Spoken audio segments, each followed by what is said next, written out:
Thank you for helping me craft success criteria for my learning outcomes.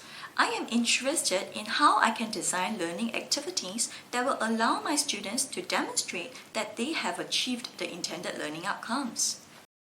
Oh, you mean how you can plan activities that help students attain the success criteria and collect information to be informed of the students' learning progress? When I am designing learning activities for my lessons, I will use a set of considerations to help me. Let me show you how they help me design learning activities for my success criteria. Firstly, we need to understand our success criteria a little better. We need to identify the level of thinking the students need to demonstrate. What do you mean by level of thinking? The different levels of thinking is based on a depth of knowledge, or DOK for short. There are altogether 4 levels, and they are Level 1, Recall and Reproduction, Level 2, Basic Application of Skills and Concepts, Level 3, Strategic Thinking and Reasoning, and lastly, Level 4, Extended Thinking. Here is a brief description of each DOK level.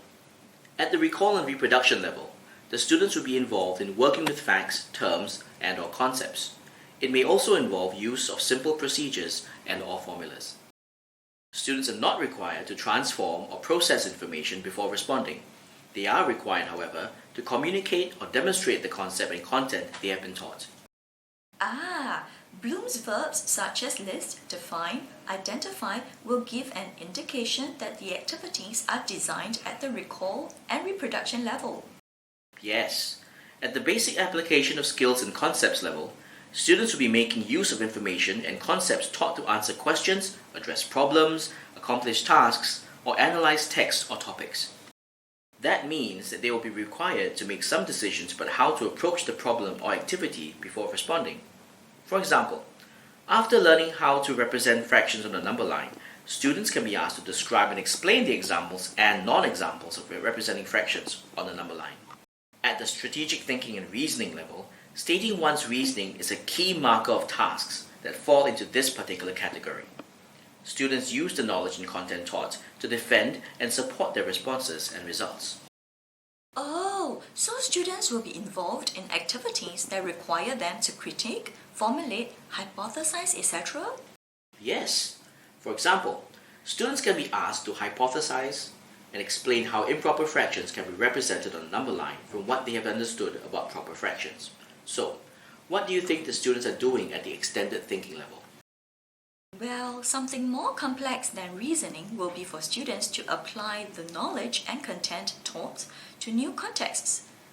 Students will probably need to make connections both within and among subject domains. So an example would be to ask students to make connections between fractions and decimals. Students will need to use the related concept in fractions and represent the decimals on the number line which they have not learned yet. Great! You seem to get the idea. The DOK level should reflect the depth of thinking required by a task, not whether or not the task is difficult. You will notice it is the complexity of thinking that increases as the DOK levels increase. Which level of thinking is each of your success criteria addressing? These are the respective levels of thinking for each of my success criteria.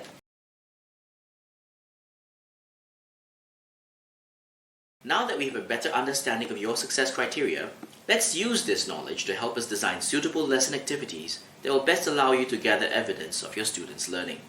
How do I decide which type of learning activity though? There are so many possibilities. You raised a valid concern, but don't worry. Although the variations may seem endless, the majority of activities can be designed according to learning outcomes identified. What are the different types of evidence that we can gather of our students' learning in achieving the learning outcomes? There are 3 common methods to gather evidence of student learning. They are selected responses, constructed responses, and product creation. Read this table to understand the characteristics of each method.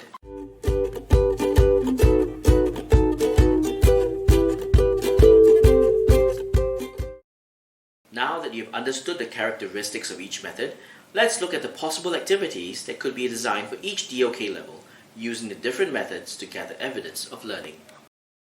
You would notice that for learning outcomes at the recall and reproduction level, you could design learning activities that use any of the 3 methods to gather evidence of students' learning. Yes, because students are demonstrating the facts and concepts that we want them to know. However, you will notice that when the learning outcomes target the higher levels of thinking in DOK, the method of gathering evidence of learning will become more complex. This diagram is my attempt to show you the relationship between the method of gathering evidence of learning and the depth of knowledge. You also need to be selective about the evidence that you take the time to collect and analyze. Let's look at your lesson. One of your success criteria is, I can explain how the numerator and denominator affect the fraction's position on the number line. What would you like your students to be able to do based on your identified DOK level of basic applications of skills and concepts? I would like my students to be able to write an explanation for the relationship between the fraction and its position on the number line. That's great! Based on your action verbs, explain and reason, and what you have shared, you are collecting evidence of students' learning using the constructed response method. Yes, I would get them to explore a GeoGebra interactive which shows the position of a fraction on the number line. They will observe how the position of the fraction on the number line is affected by its numerator and denominator. Questions will be posed to help them in their exploration. Finally, they will answer an open-ended question which will require them to explain and reason the relationship between the fraction and its position on the number line. This will be the evidence that will inform me if my students have learned. There you have it. You have managed to design the appropriate learning activity and the evidence to be collected based on your success criteria. Thank you, Mr. Ong. This has been such an enlightening conversation. If my students are able to complete these learning activities, I should see them move from being passive recipients of knowledge to active participants in the learning process. So, what are the considerations when you are designing learning activities to gather evidence of students' learning? Firstly, I must be able to identify the success criteria that will show that students have achieved the learning outcomes. Secondly, I will need to determine the level of thinking that the students need to demonstrate in the learning activity. Thirdly, I will choose the method of gathering evidence that best brings out the level of thinking or depth of knowledge in our students. Lastly, I will design the learning activities incorporating the method of gathering evidence. That's great, Miss Lim. Yes, those are the considerations, and you are also ensuring that the learning activities are constructively aligned to the success criteria and the learning outcomes. Yes, Mr. Ong. Thank you so much for your guidance.